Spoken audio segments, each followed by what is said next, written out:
Welcome to the Deep Dive. We're the place where we take those huge developing stories, really plunge into them, break down the information, and try to pull out the essential nuggets, the important insights, so you can get up to speed, properly informed, instantly. And today, yeah, we're definitely diving deep into something that has, well, pretty much the whole world holding its breath. It's a situation that feels, both completely new and yet kind of disturbingly familiar. It really does. We're talking about standing right on the edge, the precipice of a major decision. Exactly. As we're recording this, the United States is essentially one single presidential decision away from launching military strikes against Iran, specifically their nuclear facilities. And the urgency, the real heat behind this, it comes from what CBS News called explosive reporting. That's their term. Yeah, explosive, because it apparently confirms President Trump has already approved attack plans.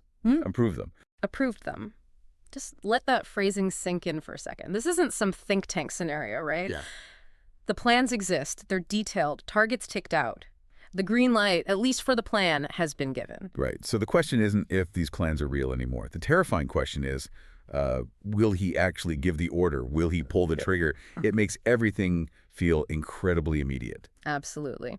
And the date matters here. It's June 19th, 2025. This is happening right now. It is. And the backdrop is the Middle East. Already, let's be honest, a tinderbox, now potentially tipping into a conflict that, well, the sources we're looking at suggest could genuinely reshape global politics, global economics too, for maybe decades. So our mission here, for you listening, is to really unpack all the complex details behind this story as it unfolds.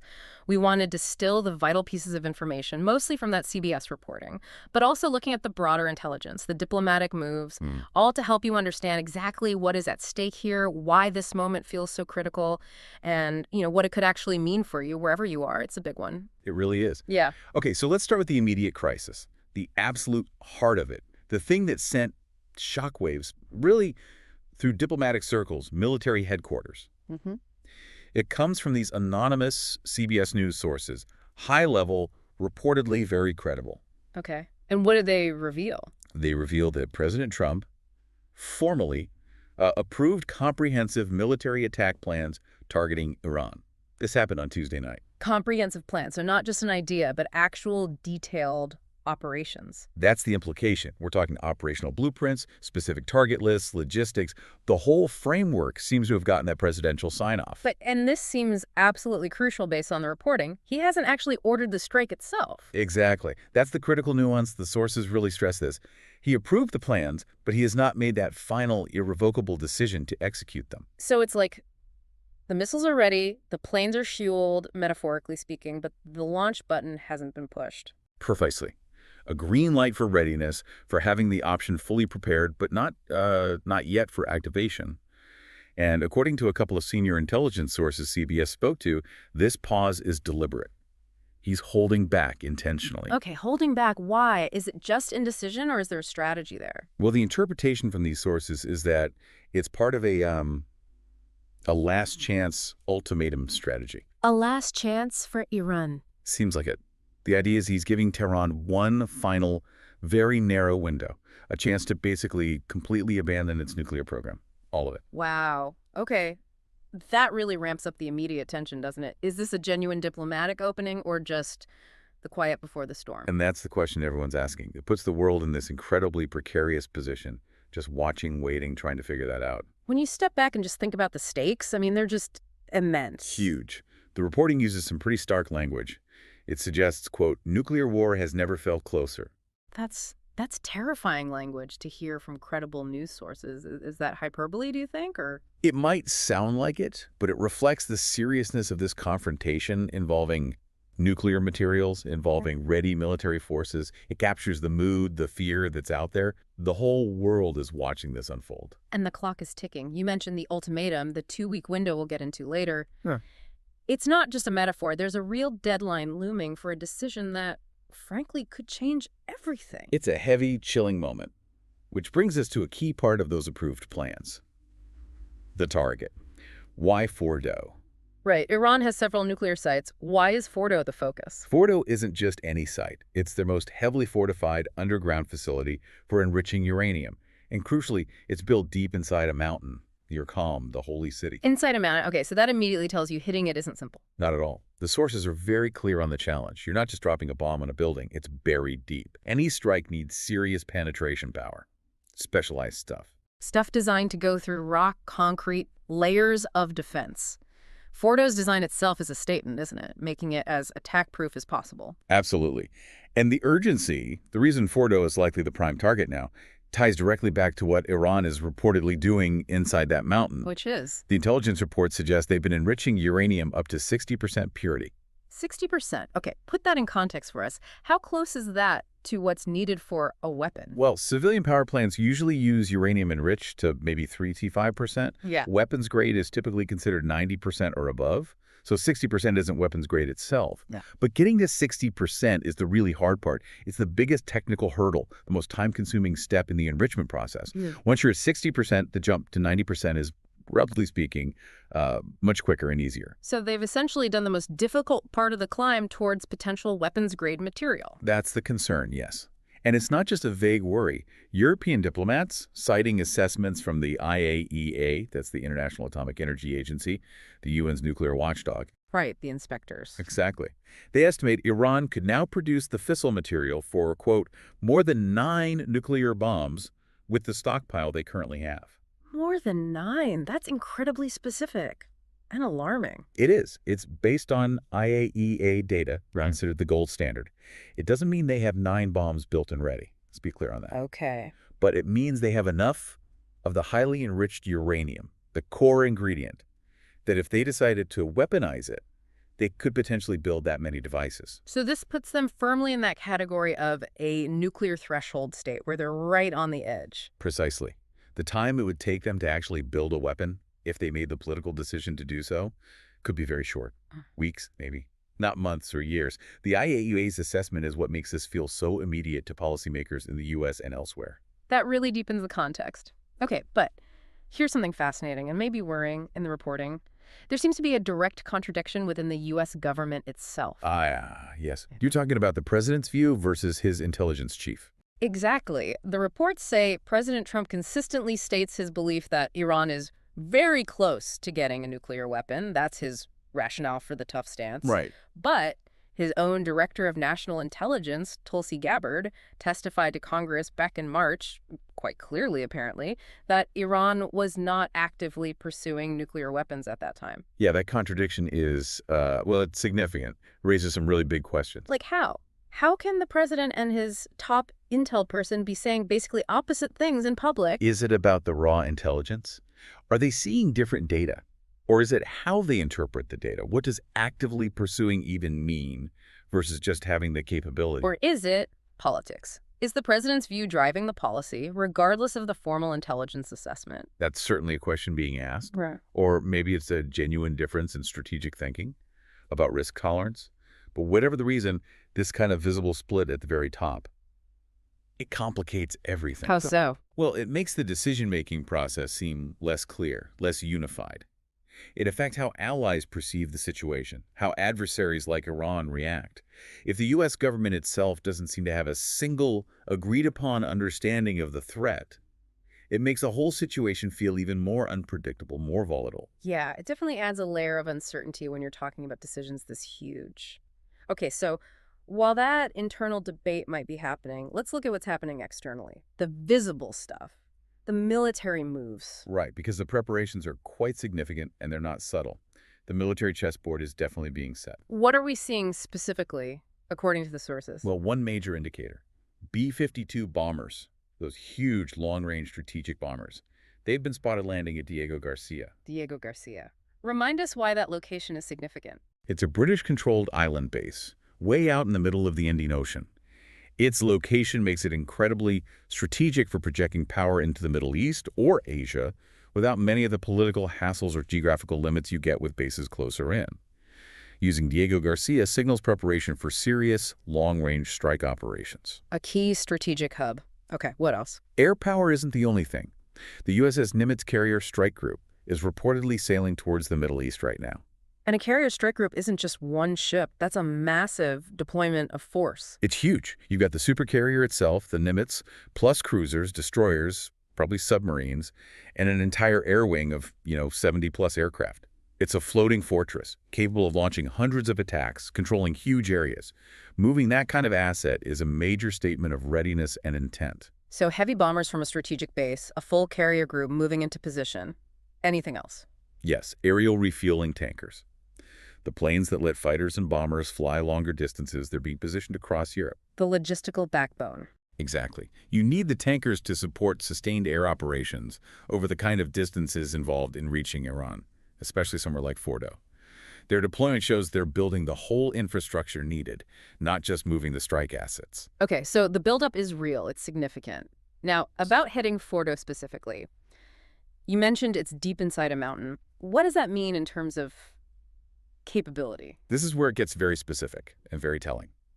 The sources state quite clearly that while other countries might have capable militaries, only the United States possesses the specific weapon needed to credibly target Fordow. Which weapon is that?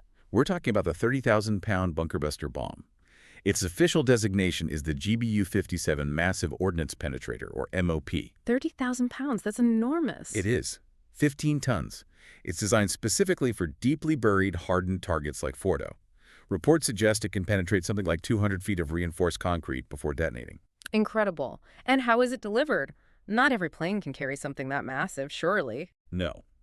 Critically, only one aircraft in the U.S. inventory can carry and deliver the MOP, the B-2 stealth bomber. The stealth bomber. So you need its stealth capability to get past air defenses and its unique payload capacity to carry this specific weapon. Precisely. The B-2 is essential for this kind of mission against a target like Fordow. What does this exclusivity tell us? Israel, for instance, has always been very concerned about Iran's nuclear program. Could they do this? That's the key point the sources make. Israel certainly has the motivation.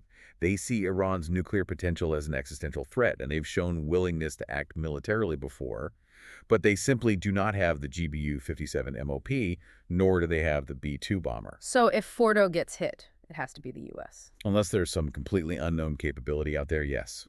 This specific combination of weapon and delivery system is unique to the United States. It underscores just how serious and unique a potential U.S. strike would be. It's not an operation others could easily replicate against this particular target. That really highlights the gravity. Okay, so the military pieces are moving, the capability is there. What about the politics back home? What's happening in Washington between Congress and the president? Because the reports mentioned an uproar on Capitol Hill. Yeah, uproar seems like the right word. The potential for unilateral presidential action against Iran has triggered a pretty strong and notably bipartisan reaction in Congress. Bipartisan. Who's involved? We're seeing figures like Republican Thomas Massie and Democrat Ro Khanna, people from very different ends of the political spectrum joining forces. They've actually introduced resolutions. Resolutions demanding what? Demanding that Congress must approve any military strike before it happens. They want to assert Congress's constitutional power to declare war.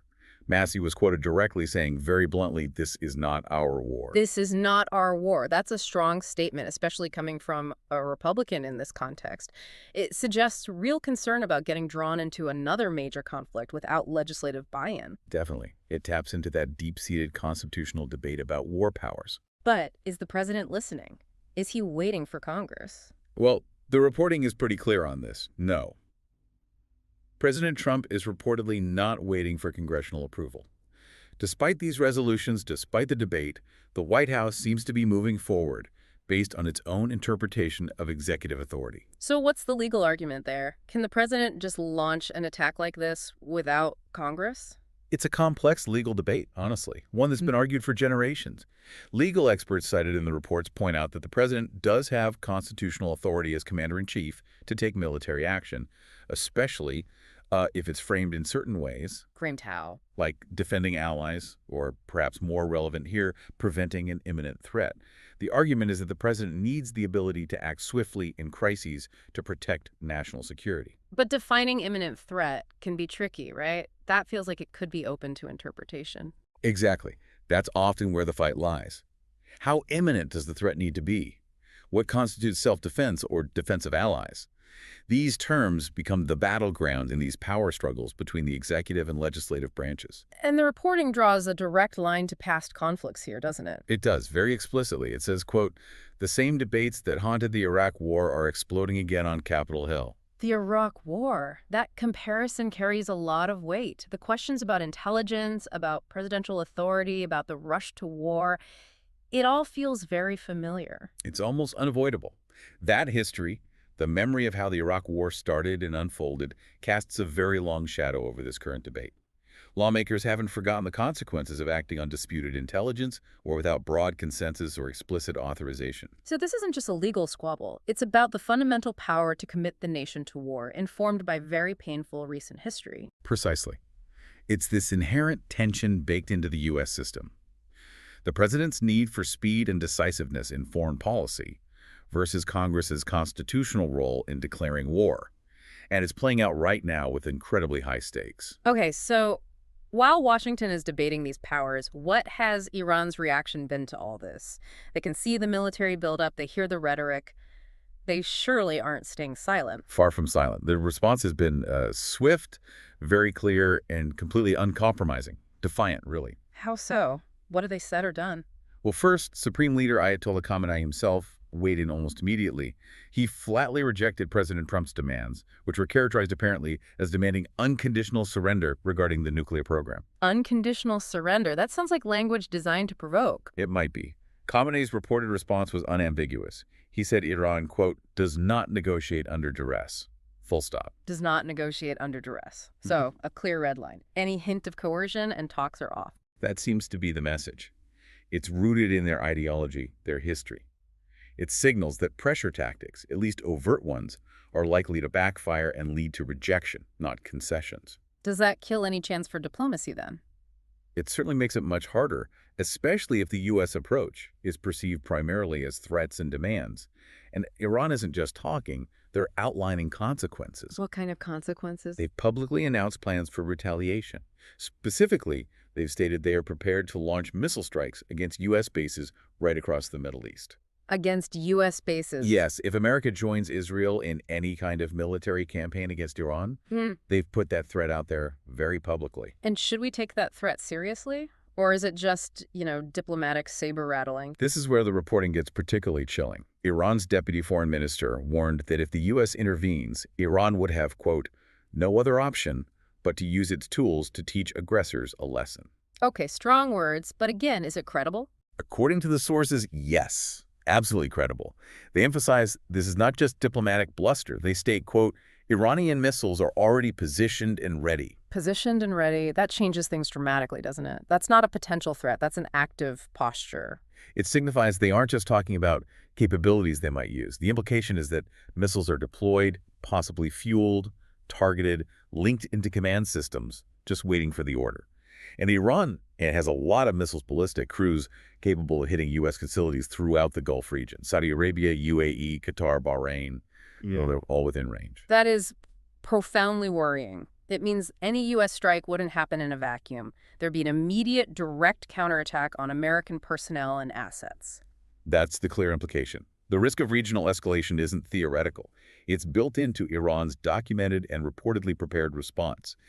Any U.S. military action carries this inherent severe risk of immediate, widespread blowback. It really paints a picture of how quickly this could spiral out of control, impacting U.S. service members directly and destabilizing the entire region. Exactly.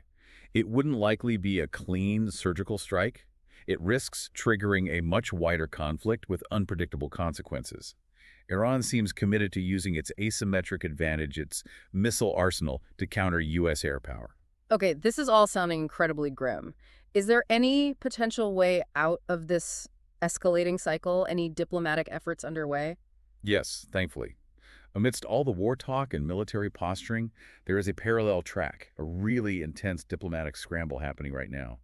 European nations in particular are pushing hard to find what the sources call an off-ramp from conflict. An off-ramp. Okay, what does that look like in practice? Well, right now, as we're speaking, the foreign ministers of Germany, France, and Britain, the E3 countries who were part of the original nuclear deal, are meeting with Iran's foreign minister Abbas Araqi in Geneva. Happening today. Yes. And the sources stress these are not routine meetings. This isn't just checking in. These are emergency negotiations, convened specifically to try and prevent this crisis from boiling over. What would they even be discussing, given Iran's stance on not negotiating under duress? It's incredibly delicate. They're likely trying to find some formula, some sequence of steps maybe, that addresses U.S. concerns about the enrichment levels, perhaps offers Iran some form of sanctions relief or guarantees, anything that could de-escalate tensions without either side feeling like they completely back down. Europe has a huge stake in this, economically and in terms of regional stability. And is the U.S. involved in these European efforts, or is this separate? There's coordination. Yeah. We're seeing high-level U.S.-UK talks happening simultaneously. The UK Foreign Secretary David Lammy is reportedly rushing to Washington for urgent meetings with Secretary of State Marco Rubio. Okay, so the allies are talking, trying to align their approach. Definitely. It shows they share the sense of extreme urgency. They'll be comparing notes, discussing potential diplomatic pathways, maybe exploring what concessions, if any, might be possible from either side, trying to present a united front for de-escalation. What really strikes me is the language used to describe these meetings. Me too. The sources are stark. These aren't routine diplomatic meetings. These are emergency negotiations to prevent what could become World War III. World War III, they actually use that phrase in the reporting. They did, and it just lands with such weight. It tells you everything about how seriously diplomats are viewing the potential consequences if they fail. The fear isn't just a regional war, it's something far bigger, drawing in other powers. That's what's driving this desperate search for a solution. That phrase really underscores the global stakes. So Europe is leading the talks in Geneva, coordinating with the U.S. Diplomacy is the last line of defense here, isn't it? It absolutely is. It's the attempt to use dialogue, negotiation, maybe creative compromise, to pull back from the brink instead of resorting to force. But, the big question remains, can these 11th-hour efforts actually succeed? Especially given Khamenei's clear statement. Finding a path that allows both sides to de-escalate while saving face and protecting core interests. Yeah. It's an immense challenge. It truly is. Which brings us back to the decision maker and the time frame. This diplomatic scramble is happening against a ticking clock, right? A very tight clock. And this is another, frankly, shocking detail from the reporting. White House Press Secretary Caroline Leavitt apparently stated that President Trump has essentially given himself a 2-week window to make the final decision. 2 weeks. From when? From Tuesday night when the plans were approved. That seems to be the implication. 2 weeks to decide whether to launch potentially devastating military strikes or what. What's the alternative? The alternative, as the reporting frames it, is basically accepting Iran as a nuclear threshold state, accepting that they have the capability, the materials, the know-how to build a bomb quickly if they choose to, even if they haven't actually built one yet. So it's a stark choice. Military action with all its risks, or letting Iran remain on the very cusp of being a nuclear-armed power. Neither option sounds appealing. Not at all. Yeah. And adding another layer of, well, unpredictability is what the president himself has apparently said about how he makes these kinds of decisions. Right. The sources quote him directly on his style.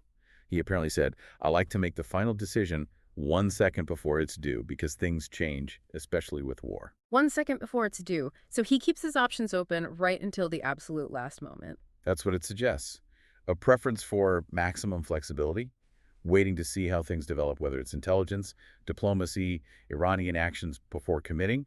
You could see it as strategically patient or maybe unnervingly impulsive. It depends on your view. But for everyone else involved, the diplomats scrambling, the military planners, the allies, the world watching that must create incredible tension and uncertainty. Absolutely. That tight 2-week deadline combined with that last-second decision style, it injects enormous volatility into an already critical situation. Yeah. Military forces have to stay on high alert. Diplomats don't know if they're negotiating against a real deadline or a shifting one. It really does feel like, as the sources put it, the fate of millions hangs on one man's split-second judgment. It's a heavy thought. What factors might sway that judgment in that final second? New intelligence, a diplomatic breakthrough, domestic politics. We just don't know. And that opacity, that uncertainty about the final trigger, just amplifies the global anxiety around this. Okay, so let's bring this down to a more personal level. We've talked about geopolitics, military hardware, diplomacy.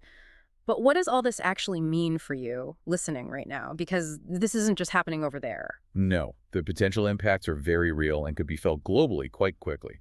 The most immediate, perhaps, is economic. Oil prices. Exactly. The sources warned oil prices could skyrocket literally overnight if military action starts.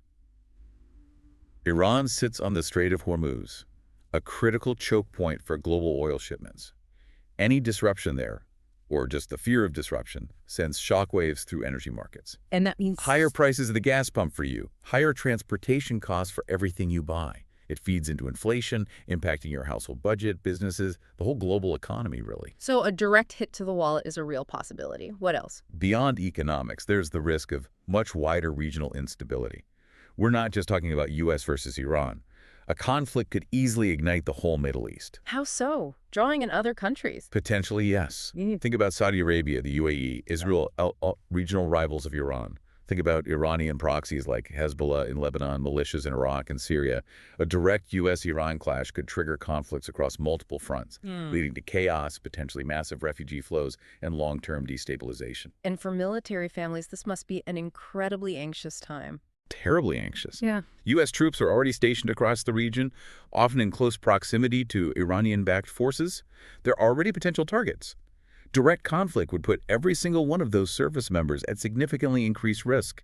Missile attacks, ground confrontations. The human cost could be immense. It really personalizes the stakes. And to grasp the sheer scale of what's being contemplated, the sources used a historical comparison that's, well, it's sobering. Yeah, they suggested this could be, quote, the most significant military escalation since the Cuban Missile Crisis. The Cuban Missile Crisis. That's the closest the world arguably came to nuclear annihilation. Using that comparison really underlines the potential gravity, the nuclear dimension, the risk of miscalculation between major powers. It does. It's meant to convey that this isn't just another regional skirmish. It has echoes of those moments in history where global catastrophe felt genuinely possible. So the takeaway here really is that this isn't just abstract Middle Eastern politics. This has the potential to directly affect your gas prices, the global economy you rely on, the safety of service members, and the overall stability of the world order. It touches everyone. It really does. It's a crisis with potentially global reach, impacting security, economics, and individual lives far beyond the immediate region. Okay, so let's just quickly recap the core tensions here. We've got the U.S. armed with approved attack plans, poised on the brink, but the final trigger hasn't been pulled. We have Iran, defiant, rejecting negotiations under pressure, and warning of swift retaliation with missiles that are reportedly positioned and ready. And between them, a desperate, last-minute diplomatic scramble led by Europe happening right now, trying to find that elusive off-ramp before it's too late. All unfolding under this incredibly tight 2-week deadline for a monumental decision by President Trump, a decision that could reshape the world. The clock is absolutely ticking. So as we leave you with this today, maybe take a moment to consider the sheer weight of that decision. You've heard the arguments, the risks, the diplomatic efforts. Balancing those threats against the need for peace with so much uncertainty. What do you think is the right path forward in this critical moment? What factors should carry the most weight? It's something to really ponder, because the next 48 hours, and certainly the next 2 weeks, are going to be critical. This is a story that's happening now, and it truly could change everything.